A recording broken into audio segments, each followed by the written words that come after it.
I want to share a few words about our collective need to reignite the movement for computer science, because we've had now 3 years of a hunkering down through school closures and economic challenges, and during the last 2 years, it has not been easy to tell schools that it's time to teach computer science.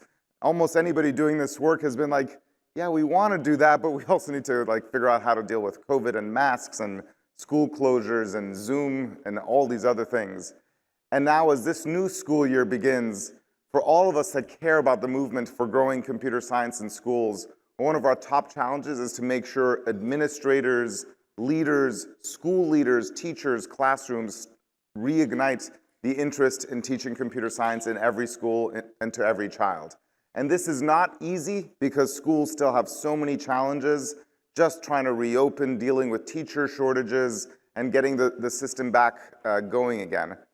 I want to talk briefly about something we did this past July that just shows how potent and powerful the interest in computer science is, not only in this country, in the United States, but in a way that I think has global resonance. Back in January, the National Governors Association, which basically hosts the annual gathering of the 50 United States governors, decided under the leadership of Arkansas Governor Asa Hutchinson to create a governor's compact to come together to collectively make a statement in support of computer science. And when that happened, we at Code.org decided if the governors are going to do this, we need to bring the private sector as well to get corporate leaders and nonprofit leaders to come together with our government leaders to all say that computer science is important for every child.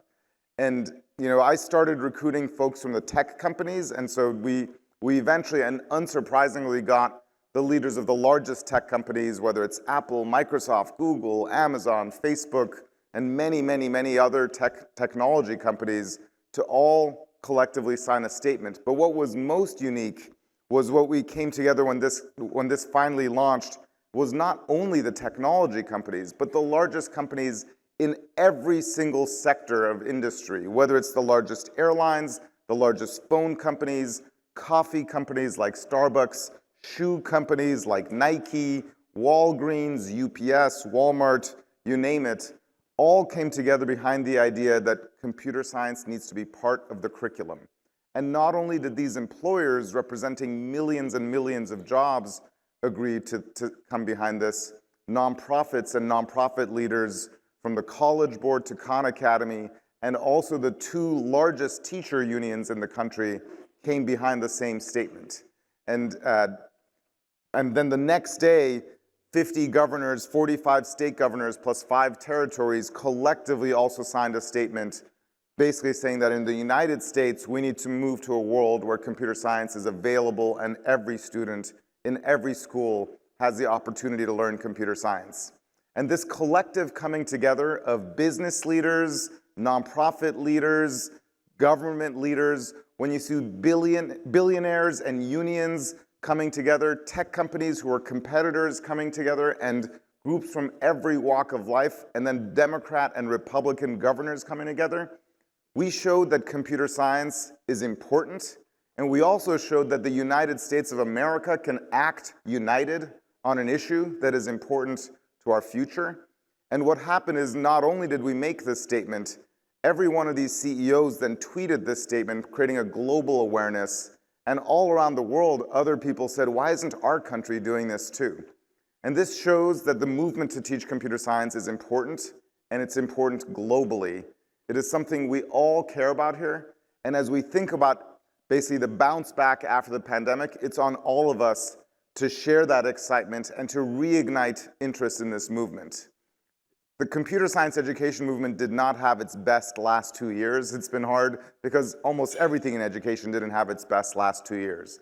But the rest of this decade are going to be the best years for computer science. When we look back at the end of this decade, I'm quite confident that we will have reached the point where in the United States, every single student has access to computer science in their schools, and in most states, it will be mandatory for high school graduation. And since there are so many global computer science leaders here, I expect that as we do that in this country, many, many other countries will be doing the same thing, some of them ahead of the United States, some of them behind the United States. But our goal by the end of this decade should be to have at least 50 countries where every student has access and every student is learning computer science as part of a requirement for high school graduation. And so I'm so excited to welcome you here today. I wanted to let us get on with the agenda. We have a packed agenda with some amazing speakers. Thank you for being here. Thank you for everything you all do behind this movement for computer science for every student. I next want to introduce Dr. Lisa Milenkovic from Broward County. Broward County is the first school district in the United States to adopt computer science in every school, and they are the 6th largest district. Dr. Milenkovic has been this STEM and computer science supervisor and a partner for Code.org since our very first year. Give her a warm round of applause, and thank you so much. Thank you.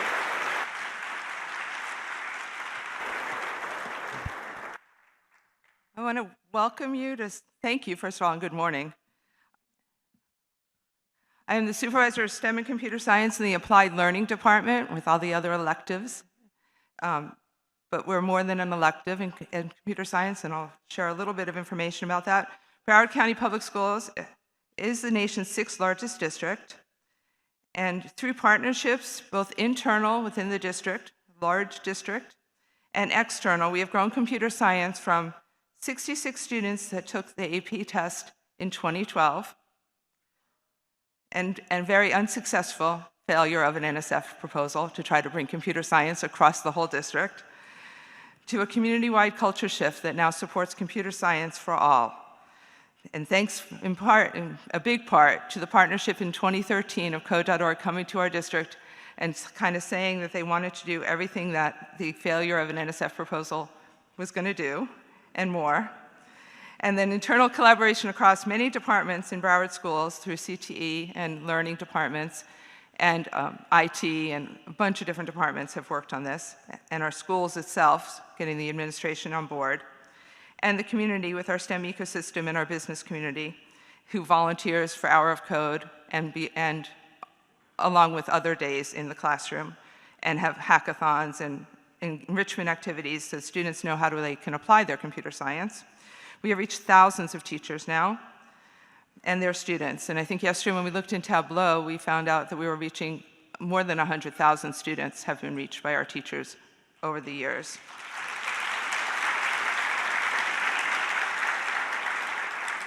And we couldn't do that without the support of Code.org and the National Science Foundation in partnership with our research partners at University of Chicago, University of Florida, MIT, and Digital Promise, and prior support we've received from Google, and the current funding from the state of Florida, and of course Code.org, we've been able to sustain and grow computer science beyond what is typically thought of as CS teachers, because we're still at 100,000 students, not reaching all. We're 266,000 students in our district. We have now trained media specialists, music and art and PE teachers to be computer science teachers as well. PE teachers are making Fitbits out of microbits and other wearable devices and having fun with it. Students are creating with computer science. Social studies teachers, ELA teachers are emphasizing STEMpathy and computer science for social good through learning about artificial intelligence and digital citizenship and why that's important in ethics. And we have initial training for over 2,000 teachers. We have 14,000 teachers to go. So still working on that. And now every student has the opportunity to learn and apply computer science to solve problems. So we're getting there, but we're not quite there yet. And we welcome you to Broward County and to sunny Fort Lauderdale Beach, and enjoy your time here. I want to start with who's at CSEdCon.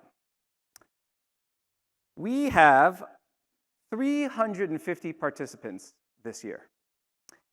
This year, we have over 50 people from outside the US representing 32 countries. Countries such as Spain, Brazil, Chile, Thailand, Kazakhstan, Maldives, and Myanmar. From the US, we have 48 states represented, including 25 from Florida, plus DC, the US Virgin Islands, and Puerto Rico. And actually, I wanted to mention that, unfortunately, some of our participants from Puerto Rico couldn't attend because obviously the impact of the hurricane. This session is actually going to be recorded and put on YouTube later, So just to our Puerto Rican colleagues, our hearts are with you. We're thinking about you. We miss you.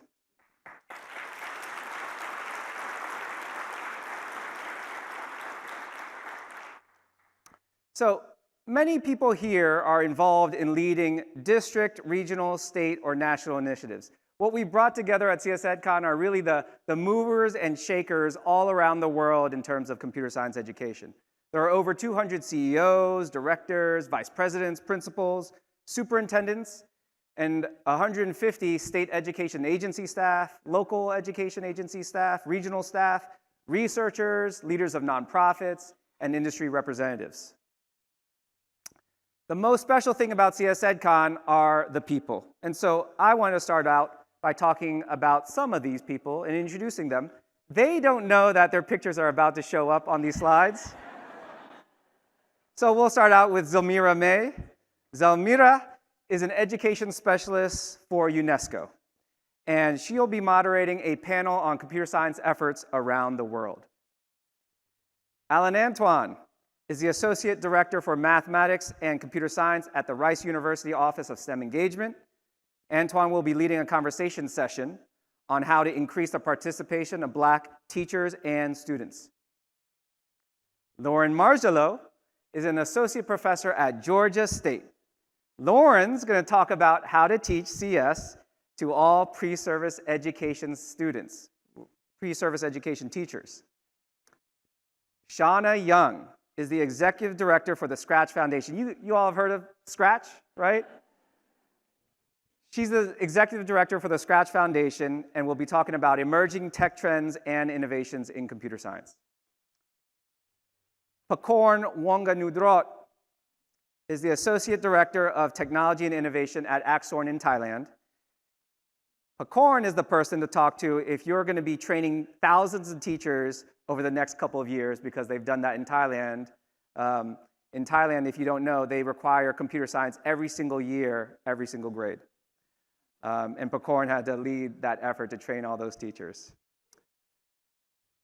Dmytro Zagarovny is the Director General for Digital Transformation at the Ministry of Education and Science of Ukraine. Talk to Dmytro about expanding computer science education in very trying times. And Dmytro, wherever you are out there, our hearts definitely go out to you and the people of Ukraine during this time. So we are so delighted to have you here.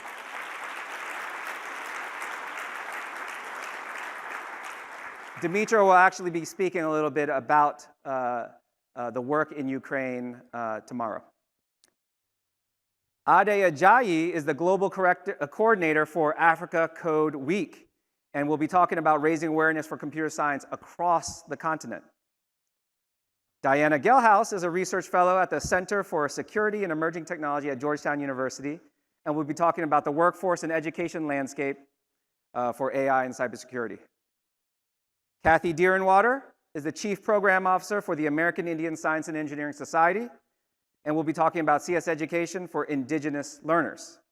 And last but not least, Maya Israel is an associate professor at the University of Florida, and we'll be talking about making CS more inclusive for all students with disabilities, whether academic or physical disabilities. These are just some of the people I want you to meet as you walk the hallways and the sessions at CSEdCon. I could go on and pick lots of different people, but that's why we have a networking session later today, as well as a reception this evening. I did want to give a special shout out to all of our state superintendents, commissioners of public instruction, and secretaries of education in attendance today. Let's give them a round of applause.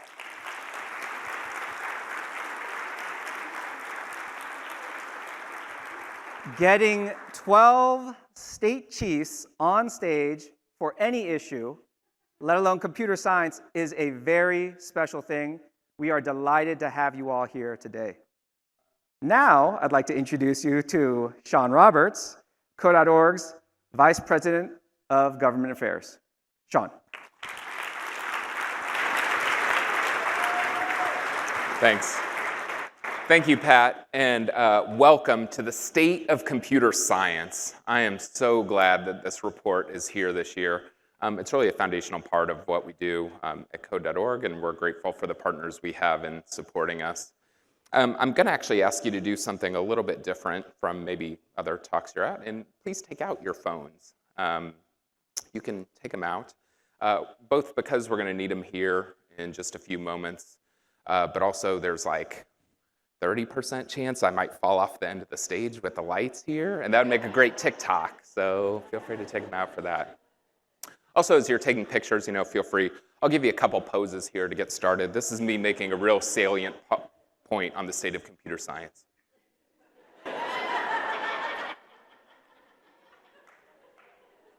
Here's me dealing with a heckler in the front row.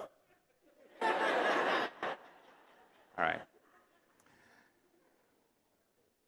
Okay, as I said, great to be here, great to talk about the State of CS report with you all this year. Very glad to have the partners we do. We've seen tremendous growth in state policy in making computer science a requirement for graduation. And this year's report addresses some of those early results we've seen and provides some recommendation and guidance around it. So I'm going to get into that a little bit before we move on to our co-authors who are also joining me up here. But first, I want to thank everyone who made this report possible, including all of you, the work you do in your communities and districts and states. The State of Computer Science is a collaborative effort between us at code.org, the Computer Science Teachers Association, and expanding computing education pathways. This year's report was made possible by Cognizant and our supporters of computer science education. Please give those organizations a hand.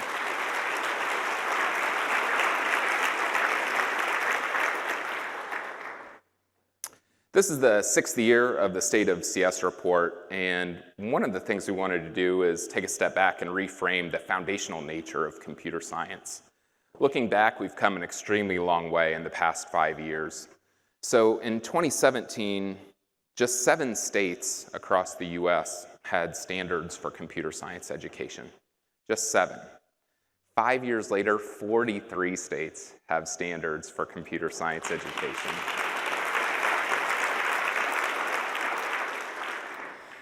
It's hard to believe, and beyond that, 27 states now require schools to teach computer science. Think about that for a second. Yeah. 5 years ago, only 7 states even defined computer science. Now we're at a point where the majority of states think it's so important that it has to be taught in their schools. Let's take a moment to celebrate that. How about a hand for our students, parents, teachers, principals, districts, and state that have made this possible? And let's spread the word about this. Let's get this going. So there's a QR code. This is where you can use your phone. And if you can scan the code, and let's help spread the word about this milestone in the State of CS report in your communities and nationally. So if you have Twitter, take out your phone. It'll lead you to a tweet that you can retweet, and we can let people know that the majority of states now require computer science in their schools. If this is possible to achieve in 5 years, so as we talked about, we had 7 states that defined computer science, and now we're at the majority of states requiring it in their schools. If we could accomplish that in 5 years, I'm really excited to see what the next 5 years could bring. Stronger scores in reading and math, as we know that computer science correlates with better test scores in reading and math and science, and dozens of studies have shown. What if every high school student in the country had a fundamental understanding of how the algorithms that influence and are shaping their lives every day are working? Unfortunately, not every student has that opportunity today. We have more schools than ever offering computer science courses, but is it really equitable access when only 32% of our students are young women? This trend also continues at the post-secondary level as well. More CS degrees are being awarded than ever, but women's share of those degrees are increasing only incrementally. And this continues post-graduation too. At the current rate, it would take over 100 years for computing jobs to achieve balanced gender representation. Of course, this isn't just about tech jobs. It's the foundational nature of computer science that students will need to thrive, regardless of their future courses of study or their careers. but it starts in our schools, certainly, and the work you all do. What if there was a way we could accelerate that growth? Well, these states have. South Carolina, Maryland, and Mississippi are the only states in the country to have achieved above 40% participation by young women in computer science courses.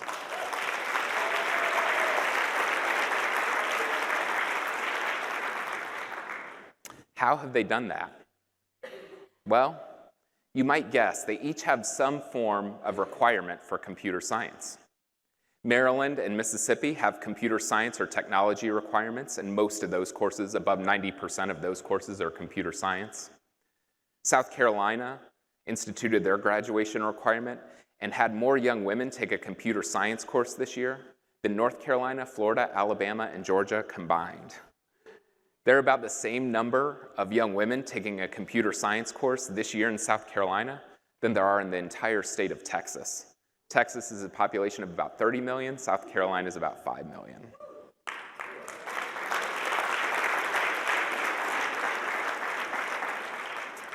And what's more is a funny thing happened in South Carolina. After the computer science graduation requirement went into effect, graduation rates have actually gone up. Eliminating gender disparities in high school computer science access is no longer a 20-year incremental issue where hopefully we'll make progress and we won't plateau and we'll see small step-by-step progress. It's achievable in 5 years, as these states have shown. Computer science is necessary. It engages students in their academics and supports learning in other subjects. That's what we want out of graduation requirements. And states are recognizing this. 5 states across the country now require students to take computer science for graduation. Tennessee, Nebraska, and Arkansas all passed theirs recently, and those states are scheduled to begin implementing over the next few years when they'll join South Carolina and Nevada at a point where every student will learn computer science. We'll have more sessions and discussions on this over the next few days to talk about what we've seen in these states. We'll hear from some of these states. We'll hear from students and their experience on why computer science makes sense as a graduation requirement. Policymakers, advocates, and education leaders have to make this a priority, though. See, computer science as a graduation requirement isn't an ending. That's not the end goal, like we get there in these states and then we're done, as I'm sure these states will tell you. But it's a beginning step toward ensuring students have the foundational skills that they'll need. It's a responsibility that's up to all of us. And of course, this isn't possible without teachers in the classroom. It being a beginning, then it's going to be up to teachers, and we're going to rely on teachers to continue to make sure students are getting high-quality computer science education instruction. That's why we're honored to co-author the report with the Computer Science Teachers Association. So please join me in welcoming one of my fellow co-authors, Jake Baskin, Executive Director of the Computer Science Teachers Association.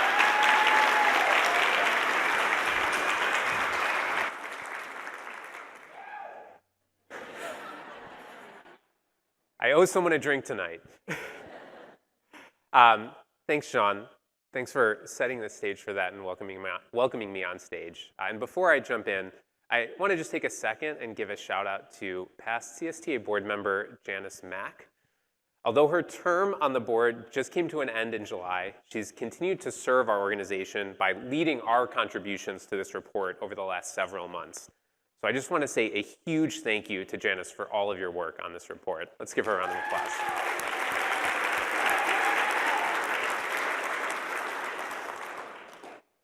Now, Sean, you've made a pretty compelling case for the impact of states implementing a graduation requirement.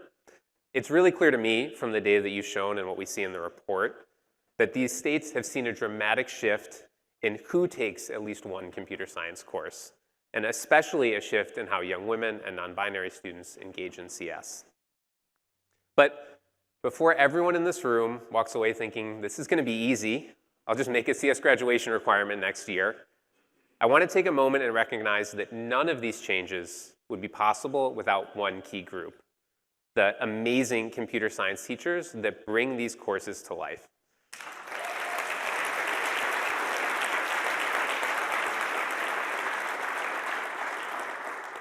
In fact, at CSTA, we know from our recent teacher census that among computer science teachers, there's strong support for states to enact graduation requirements when implemented thoughtfully. And that thoughtfully part is important here. From this year's report, we know that still only 53% of schools offer even one foundational computer science course. And just 5.6% of students took a computer science course last year. In order to make graduation requirements a reality, we're going to need to see those numbers change dramatically. And states are going to need to get serious about investing in teacher development with an eye towards career-long support. In fact, we've been talking a lot about South Carolina this morning. And at CSTA, we're really proud of the work we've done with our South Carolina chapter, the Department of Education, and the Citadel to support teachers with an annual CSPD Week event for the past 3 years, where each summer, hundreds of teachers have come together to learn not only how to start teaching CS, but to continue to deepen their understanding of how to teach equitably and inclusively in the CS classroom year after year. And as everyone in this room begins to plan for things like graduation requirements or other new policies in your state, I want you to know that CSTA is here to help with key resources that all policymakers and State Department staff should be aware of. Beyond the work we do directly with teachers in every one of your states, we have brought the community together to define the characteristics of high-quality computer science teaching through the CSTA standards for CS teachers. We have a regularly updated list of accredited professional development providers and opportunities that support teachers in meeting these standards and working towards implementing high-quality, inclusive, and equitable computer science teaching in their classrooms. And we verified curricular alignments to the CSTA standards for K-12 computer science, which nearly everyone in this room has used as the base for your own state standards for CS. All of these tools are key to ensuring that when CS graduation requirements are implemented, they don't become just another computer science class in name only, and making sure that your students, your teachers are receiving the high quality support that they and their students deserve. Because at the end of the day, as I said to start this, teachers are the key to making sure that all students not only have access to, but are engaging in and succeeding in a foundational K-12 CS education. And I, for one, cannot wait to welcome the next wave of computer science teachers to our world's largest computer science department. So next, I'm looking forward to turning it over to Josh Childs from ESEP to share a little bit more about some specific state policy trends. Thanks, everyone. Good to see you. Yeah. Thank you. Jake, you owe someone else a drink. Before I begin in talking about policy trends, I want to give a special shout out to Dr. Carol Fletcher and Sarah Dunn, part of our ESEP team that have helped lead the efforts around producing the report. So thank you two very much for the efforts you did in this. So there's a lot to be excited about. There's a lot of positivity moving in states, and there's some current policy trends that I want to talk about that I think can help lead us over the next few days in an upcoming year when it comes to computer science education. So let's look back over the last 5 years. Since 2017, we've seen increases in things such as state-level funding for computer science, increases in state plans for K-12 computer science, and most importantly, high schools requiring to provide computer science education. In 5 years, the work of state leaders, district-level leaders, community efforts, families have led to these increases that we are seeing across the country today. That's something to be excited about. That's something that deserves a round of applause, not now. And why I say not now is the work is not done. There's more work that is required, and more states that we have to see increase efforts around computer science education. And hopefully that will be our goal over the next year and years to come.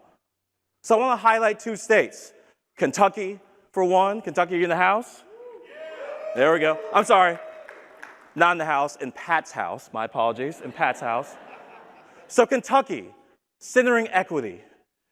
producing an annual report that measures the equitable outcomes and participation of students in computer science education, to see where they're missing the mark and seeing what needs to be done to provide resources and strategies to see improvements and increases in computer science education participation. And then Louisiana, where you at? There we go. Let the good times roll. Louisiana, that's doubled down efforts and provided recommendations around professional development of teachers. And thinking about ways in which, again, how do we increase access and participation of our students in computer science education? These are just 2 states that are in the report that you can learn from and see what they've done over the last year to see how they've thought about increasing access and participation in computer science. And then how do we learn from states like Indiana that have done marvelous jobs around implementation and thinking about ways in which they can get 91% of their students to attend at least who attend a high school that offers a foundational computer science course. So how do we learn from one another? How do we learn from other states when it comes to improving computer science education? And then there are important questions that we need to ask as we move forward in this work. And so I have 4 of them here from a CAPE framework that we've used over the last several years to think about how do we center and move in equitable ways so that students, all students, no matter background, no matter the family they come from, no matter what their communities are, that they can also have the opportunities to experience what can come from computer science education. Questions like, do districts in all areas have the resources to offer CS, to train and certify teachers? And what would that look like? Are CS courses offered in low-income schools at similar rates to other schools? Are we doing enough to make sure that everyone has access? Which subgroups are underrepresented in our CS courses? Who's missing? There are opportunities that exist there. And how do we flip the narrative, not from a deficit perspective of these students, but how do we think about the opportunities that they provide by attending and being part of our CS classrooms? And finally, how does the quality instruction differ across subgroups of students, and how does that affect learning?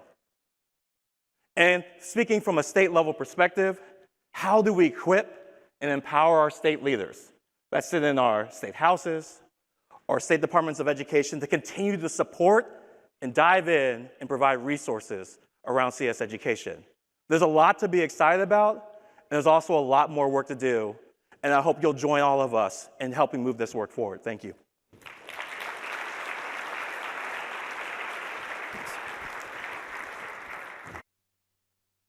Please reach out to us with any questions about the report as you're going through.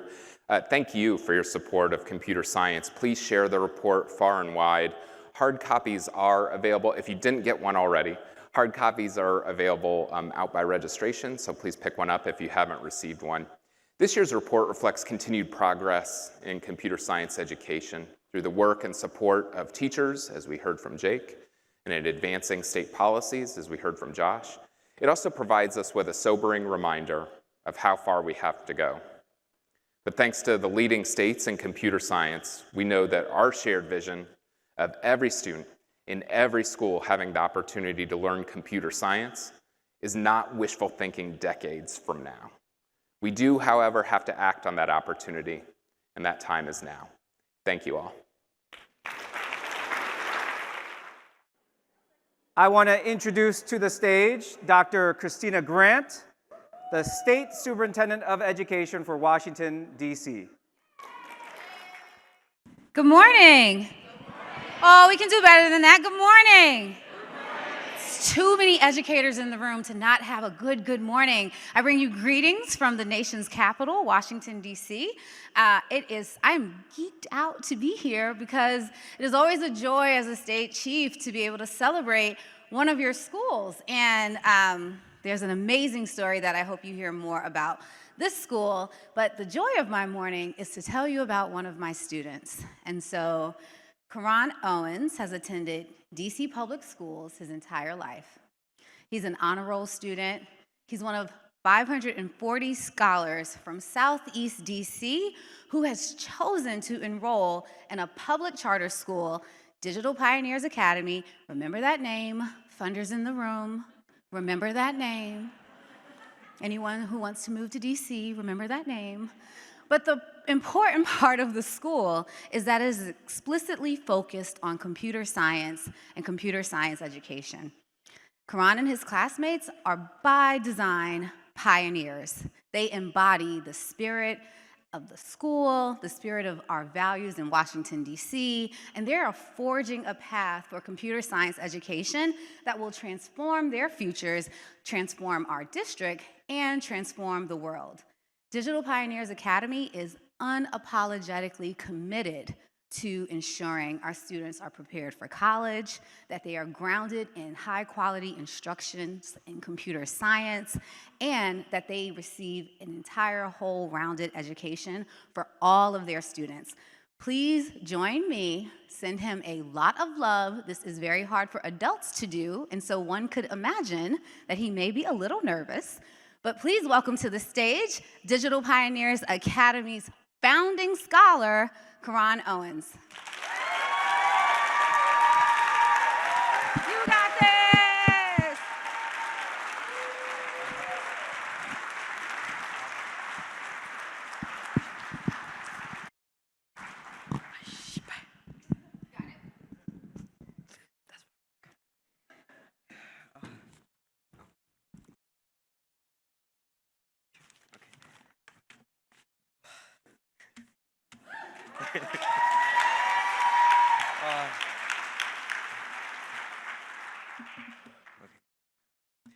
Good morning. I'm Karan Owens from Southeast Washington, D.C. I'm the oldest of my siblings and love attending Digital Pioneers Academy because of the school's computer science focus and our caring teachers. I enjoy creating and building, coding, and anime. When I graduate from DPA, I want to earn a full scholarship to a top 10 school for esports and prepare for a career as a coder. I also want to volunteer as a mentor to young students in computer science and create virtual reality experiences like Dungeons & Dragons. I am very excited to introduce our school founder and leader, Mashea Ashton. The thing I appreciate most about Miss Ashton is that she really knows me and cares about my growth and happiness. I am grateful to go to a school where I feel known, loved, and respected, which is a key part of our culture. My experience is that DPA is a school that really lives its values, which are accountability, growth, ownership, optimism, innovation, and empathy. Before Ms. Ashton opened Digital Pioneers Academy in 2018, she spent over 2 decades working to improve urban education across the country, most recently as CEO of the Newark Charter School Fund. Ms. Ashton graduated from William & Mary College and began her career as a special education teacher in my hometown of Southeast Washington, D.C. She also understands what it means to be a middle school student firsthand. She is the parent of twin 6th graders. Please welcome my principal, Ms. Ashton. Karan, a round of applause.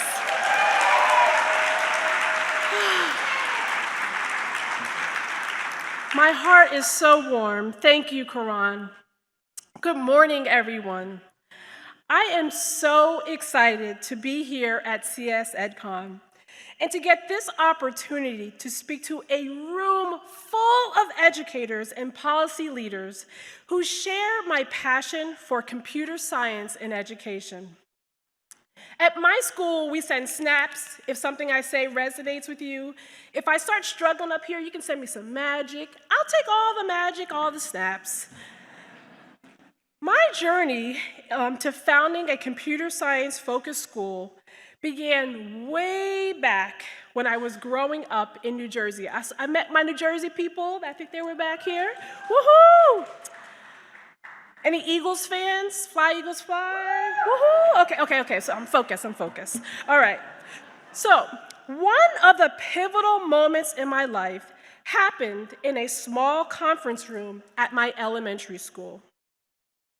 The principal had convened a little meeting to share the news that my sister and I had failed the school year and we would need to repeat the grade. To this day, I remember the look of anger in my mom's eyes. This did not happen in 3rd or 4th grade. My identical twin sister and I were in kindergarten. Yes, and you all know anything about kindergarten, kids are not supposed to fail kindergarten. I must have just colored outside the lines or broke all the rules. I'm still kind of doing that. But anyway, failing kindergarten impacted my direction of my career in 2 very important ways. The first is it exposed me to school choice. I believe that parents should have a choice. And if you look at my resume, you'll see that I'm the crazy charter school person. And I want to just tell you right now, there are some good charter schools and there are some bad charter schools. There are some good traditional public schools and there are some bad traditional public schools. What I know is our parents want great schools, regardless of the title and the name. But once my mom learned that they planned to hold my sister and I back, she researched and worked diligently until she found another school that would meet our needs. My parents knew the school we were assigned to was not a good fit. And they had the agency, or maybe the audacity, and they knew they had the agency to find something better for their children. I believe that every family and every scholar deserves that. In Washington, D.C., students have that choice. More than half of our students who attend public school are either enrolled in a traditional public school or a public charter school. For charter schools, they apply and they get in through a lottery. Every family and every scholar deserves this opportunity. The second impact failing kindergarten had on me, it forever altered the perception I had of myself. At an early age, I was told that I was not smart. A school that creates that feeling in a child isn't a school that any child should attend. I would never want my own children, Duke and Dylan, who are twins starting in middle school, to have this experience. And if it is not acceptable for my kids, it is not acceptable for anyone's kids. In case you are wondering, spoiler alert, I turned out okay. In fact, my sister and I found our way through elementary school. We were successful in school and athletics. We were both the first African-American women soccer players at the College of William and Mary. Yes. I went on to grad school at William & Mary. She went on to grad school at Harvard. So I think back to that kindergarten teacher. I know her name. I have a picture. I haven't hunted her down yet. She just made a mistake. We all fail sometimes. And in fact, I graduated from college and I got my first job as a special education teacher at Ambiers Elementary right in Washington, D.C. But after teaching, I spent 15 years working for various roles in leadership all across the country, including the CEO of the Newark Charter School Fund. But my family moved back to Washington, D.C. in 2016 to be closer to family. But professionally, I wasn't exactly sure what I would do next. And this is where computer science enters my life. One day, I promise you, I read one article about how innovation is changing the world economy in ways that were unimaginable a decade ago. This fourth industrial revolution, based on technological advances in artificial intelligence, robotics, biotechnology, it was transforming how we live and how we work today, and how our children live and how they will work in the future. In DC, I read that there were 10,000 vacancies for high-tech, high-paying jobs in the metro area that would pay a salary of over $100,000. That's real money, y'all. And to put that salary in perspective, at our school, 98% of our scholars are eligible for free and reduced lunch. To qualify in DC, a family of 4 has to make less than $51,000. These aren't just jobs, these are careers. And they are careers that can break the cycle of poverty and build generational wealth, an opportunity that Black and brown families have not had due to years of systemic racism and oppression. This realization fundamentally shifted my perspective about the importance of computer science education for students, especially for low-income and working-class families. I now believe that computer science should be a course that begins as early as elementary school. Snap if you agree, because I think this is the room that agrees. It should be a core subject like math and ELA. Snap if you agree. It should be a core class, not just an elective. Snap if you agree. It should be a core class, not just an after-school program. Snap if you agree. It should be a high school graduation requirement. Snap if you agree. A computer science education should not be for just kids who attend affluent private schools or suburban schools. It should be for all students. CS for all, for real. Snap if you agree. As in many of our nation's cities, in DC, there is a huge gap between those who are prepared for this rapidly evolving economy and those who are not. Digital Pioneers Academy operates in one of the most under-resourced communities in Washington, DC, in Wards 7 and 8. The unemployment rate in these areas was nearly 3 times the national average, and only 1 in 10 adults have attained a college degree. I think this is similar for many cities across the country. But for me, I find myself grappling with this dichotomy. Incredible career opportunities for young people in our city, and many, many young people in my city who look like me, who are not being adequately educated for these jobs and these opportunities. That did not sit well with me at all. It actually didn't just sit poorly, it felt like a call to action. Every child in DC should have the opportunity to pursue one of these high-paying, high-demand jobs and have the schooling to prepare them to excel at one of those jobs.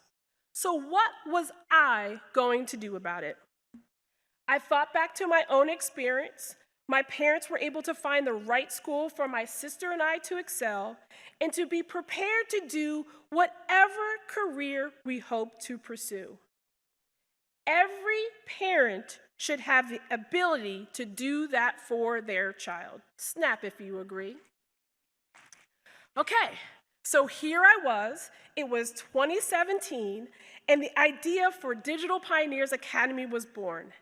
In the months after that, I developed a 500-page, yes, 500-page charter application that outlined this vision for a computer science immersion school where every child would take computer science, and we adopted a curriculum that emphasized computational thinking skills like problem solving, collaboration, and critical thinking. We had this amazing mission around developing the next generation of innovators. But I needed to define innovation.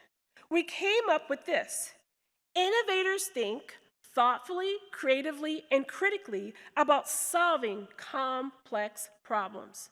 And this is a complex problem. And there were 3 things that we needed to do to figure out how we were going to offer our kids from Southeast Washington, D.C. a rigorous computer science experience: talent, curriculum, and culture. On talent, we needed a strategy to recruit, retain, and train our best teachers. When I developed the idea of DPA, at that time, there were no schools that I could find that required computer science as a core part of the program. And the story I always tell is I actually went to CSTA, that's where I met Pat, and I was looking for all the computer science teachers. I was going to steal them from all of your places. I was going to lure them to DC to help found a school, that we were going to change the world. And guess what I found? A whole bunch of math teachers, science teachers, social studies teachers who loved computer science and were teaching and learning computer science along with our scholars. And I thought, man, this is a real problem, and it's a tremendous opportunity. The second challenge we had was curriculum. We had to beg, borrow, and steal from the best, because that's what innovators do. So we decided early on that we were not going to be curriculum experts. While we navigated the founding of a CS immersion school, we would let Code.org and CodeHS and others figure out the curriculum page. In fact, we decided to partner with Republic in Tennessee. And we used Code.org to supplement our middle school rigorous curriculum. The third piece, and this is really important, we had to figure out the culture. We had to live our values of empathy and growth. At DPA, when we say growth, we mean FADF. Play along with me. Failure and difficulty is opportunity for growth and feedback. FADF. That's what we mean. You fail a lot in computer science. We had to get our scholars with the right mindset that failing and failing forward is what great computer scientists do. Our value around empathy was around creating this known, loved, respected community. Our scholars have to feel safe to take risks and to share their ideas. We are trying to change history and prove that all kids, but particularly kids from the most under-resourced parts of our city, can be the next generation of innovators, that they can change the face of technology. With 83% of our tech executives being white, we have to do more. If we are going to change that data, our kids have to feel confident. They have to feel safe. They have to believe that they can be computer scientists. You have to create a school that feels that. The biggest obstacle to taking computer science, then, isn't just our teachers teaching computer science. It includes this aspect, this confidence, and this opportunity.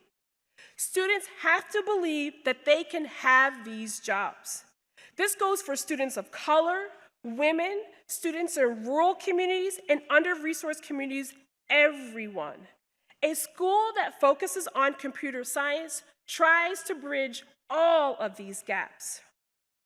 At the end of the day, we believe that DPA is proving that a school like ours should exist for all scholars, but particularly for those who come from our most under-resourced communities. Okay, I have just a couple more points. If this is great, you can blame Pat. If it's bad, you can blame Pat too. So I'm just gonna say it. This is his house. My last point. So going back to when I prepared to open DPA, I visited various elementary schools to share with students and parents about our school and our mission to develop the next generation of innovators. I distinctly remember visiting Ketchum Elementary and meeting Karan and his mom, who's here with us today, as they were considering, yes, give a shout out to Karan and his mom. I also have with me two of my scholars, Ms. Fields and Jasmine, are here as well. When I talked to them about computer science and coding and robotics, Karan's mom said to me, "This is the perfect school for my son." DPA represented a new school choice option for Karan and students in the area. one that was focused on computer science, had smaller classes, and is committed to a culture of every scholar and every staff feeling known, loved, and respected. We opened our doors with 120 scholars in fall of 2018. Our incredible team of educators and leaders had dedicated themselves to our students and having them be creators in this digital world, not just consumers. We may have students who will contribute to technology needing to send people to Mars, sitting in Ms. Harding's class right now. I firmly believe that I have scholars who will become household names, founding the next Dell or Apple or next Google or the next TikTok or Snapchat. They are at Digital Pioneers Academy. I believe it. I have the faith that these dreams are becoming a reality because I know that providing our scholars an opportunity that most students in this country, unfortunately, aren't receiving, which is why, as a country, we have to shift for computer science for all, for real. The idea of computer science, and you guys may agree with this or not, but this is what I talk to folks who don't know computer science, this is what they say. It is so daunting. But in 2020, as some of the data shared, there were only 423 exams that were taken for AP computer science in high school students in DC. We have 120 students per grade. If 100% of our scholars take the AP Computer Science exam before they leave high school, which is our goal, we would increase those numbers by 25%. This goal and this reality is very close. We can do it. But part of what makes this goal seem so daunting is what people think about computer science instruction. They imagine an intensive boot camp coding classes, and it feels very out of reach. I'm here to tell you that at the middle school level, computer science is very accessible. We don't have dedicated computer science teachers at DPA. Our math teachers teach math and computer science, and they incorporate project-based learning into the concepts of the curriculum. The teachers love it, and so do our scholars. We start early because it's helpful to think of computer science as a foreign language. The malleability of our scholars' young brains means that earlier you introduce the material, the stickier it becomes. You don't expect students to become fluent in Spanish with just 4 years of high school Spanish, but if you immerse them in it, they will, when they are young, that's another story entirely. And here's the brutal facts. In high school, it is different. We cannot expect our algebra and geometry teachers to teach computer science. You need a certified computer science teacher, or at least someone with industry experience who knows the content. And to get real with this group, the biggest challenge we face in DPA, and not at DPA, but across the country, is expanding the number of computer science teachers. And as we all know, we have a K-12 teacher shortage alone. This shortage is even more acute for computer science teachers. And at DPA, we put out all the stops to recruit the best and brightest to teach computer science. I'm not a policy expert, but I know this. I'll leave the details to you in this audience to figure out how do we get more teachers to teach computer science. But you did give me the mic, so I'm going to take this opportunity to share a couple ideas that I have. First, we must embark on a national initiative where tech companies lend us their employees in public schools for a year or two. If you give me a Google engineer for 2 years who gets to keep his nice Google salary, and I then get to have them teach with our teachers, share their knowledge to improve our teacher capacity, that would help us. Second, we do need to dedicate more resources to computer science education. The federal government, state departments, and cities need to provide grants to help build the entire talent pipeline from high school teachers to teacher prep providers. At the school level, we have to experiment with signing bonus, higher pay, and other financial ways to lure computer science teachers into public schools. I think teaching is the world's most fulfilling and meaningful profession. But if we're going to compete with tech companies for a small pool of talent, we are going to lose. And with that, here's my last point. Hold on. Before I leave you, I want to bring you back to what really matters, and that is our students. Do you have my picture? Perfect. And I want to remind you why I believe so strongly in computer science as the ticket to the 21st century. Indulge me for a minute. These are our founders. This is our last day of our end of our first year. These scholars are the future of technology. They are the future of innovation. And right now, they are with us today. But back at home, there's a scholar that you know, there's a school that you know, there's a community. I need you to put them on your shoulder today as you go through this conference, because they need you to be bold, they need you to dream big, and they need you to break all the rules. One last question. How many of you, raise your hand, know of Jeff Bezos? Anybody know of Jeff Bezos? Oh, okay. Okay, I heard that. How many of you guys know, keep your hand raised, I can't really see you, but I can hear you. How many of you guys know Elon Musk? Anybody? Okay, hands are raised. All right, here we go. How many of you have heard of David Stewart? Anybody? Nope, that's exactly what I thought. David Stewart is the CEO of Worldwide Technology, and he is the second richest Black man in America. He was born in poverty in the segregated South, and now he is worth $6 billion. I said $billion.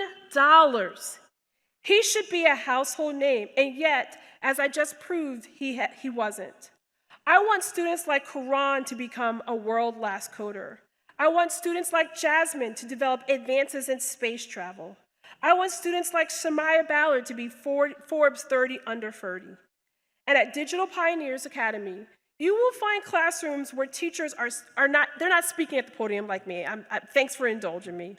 But in our classrooms, you will see teachers serving as coaches and guides and students doing authentic work. So on that note, I want you all to commit to keeping those scholars on your shoulder as you network, as we have happy hour, as we figure out how to make CS for all for real. And I want to challenge you to do two things. Computer science should be a graduation requirement for all kids. Snap if you agree. And here's my last challenge. I brought my scholars and our parents here. We have to have parents as partners in this effort to bring CS for all for real. It is a great start. I actually can't believe all these state chiefs are here today. You guys literally run the whole country. It is the idea that you all are here on this topic of CS. You all have such a tremendous opportunity, and I challenge you to keep the scholars on your shoulder, but to network to know that you're not by yourself. We can do this. CS for all for real. Thank you.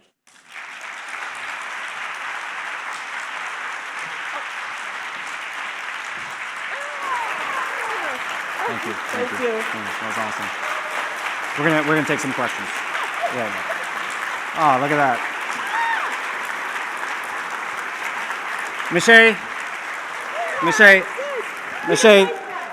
Mashea, thank you for that glimpse into a beautiful future that's actually now.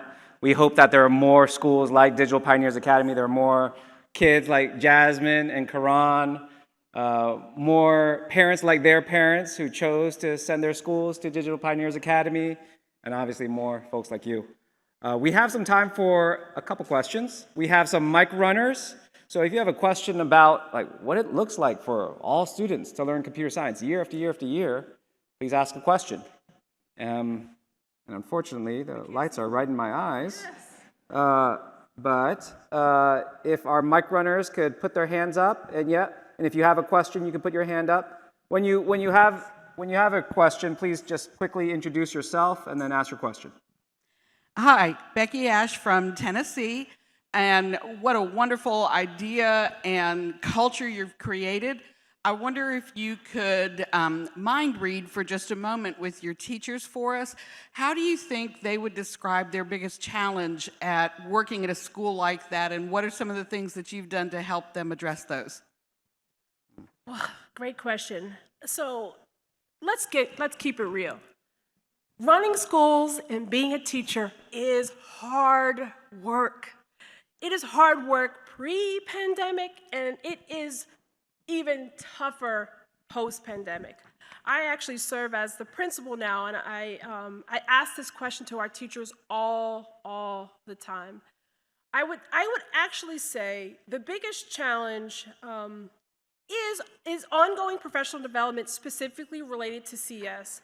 But our model, and this is where I want to dispel some of the myths, because at middle school, it is way more accessible. High school, very different.